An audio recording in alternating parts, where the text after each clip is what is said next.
ಸಂಗಮನಾಥರು ಅವರಾರು? ಅವನೇ ಈ ಬ್ರಹ್ಮಾಂಡದ ಲೆಕ್ಕವನ್ನು ಬರೆಯುವುದು. ಅಯ್ಯ ಮಂಚಣ್ಣನವರೇ, ಇದ್ದ ಲೆಕ್ಕ ಇದ್ದಂತೆ ಹೇಳುವುದು ಕೂಡಲ ಸಂಗಮನಾಥನು ಒಪ್ಪಿದ ಮಾತು. ಸತ್ಯವನ್ನು ಹೇಳುವುದು, ಅದರ ಸಾರವನ್ನು ಅರಿಯುವುದು ಶರಣರ ಆದ್ಯ ಕರ್ತವ್ಯ. ಅದೆಂತಹದ್ದೇ ಸಂಕಷ್ಟ ಯಾವಾಗಪ್ಪಳಿಸಿದರೂ ವಾಸ್ತವ ಯಥಾರ್ಥವಾಗಿ ಪ್ರತಿಪಾದಿಸಬೇಕು ಮಂತ್ರಿವರೇನೆ. ಆಹೆ ಜಳದೇವ, ಅದಷ್ಟೇ ಅಲ್ಲ, ಆ ದೇವನಪ್ಪಣೆ ಆದರೆ ಆರ್ಥಿಕ ಶೋಭೆಯಲ್ಲಿರುವಂತಹ ಸಾಮ್ರಾಜ್ಯದಲ್ಲಿ ಸುಭಿಕ್ಷೆ ನೆಲೆಗೊಳ್ಳುವಂತಾಗುವುದು, ಸುಖಿ ಸಾಮ್ರಾಜ್ಯವಾಗುವುದು. ಚಕ್ರೇಶ್ವರ ಸುಮಾರ್ಗಿಯ ರಕ್ಷಿಸುವ ಜಗದೀಶ್ವರ. ಆ ಎನ್ನ ಪ್ರಿಯ ಬಸವರಸೆ, ತಾವು ಆ ದೇವನಲ್ಲಿಟ್ಟಿರುವ ಅಪಾರ ನಂಬುಗೆಯು ನಮ್ಮ ಉತ್ಸಾಹವನ್ನು ಇಮ್ಮಡಿಗೊಳಿಸುವಂತಿದೆ.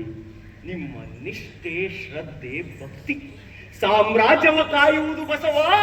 ಆದ ಕಾರಣ ನೀವೆಂದರೆ ನಮಗೆ ಪ್ರಿಯಭಾವ.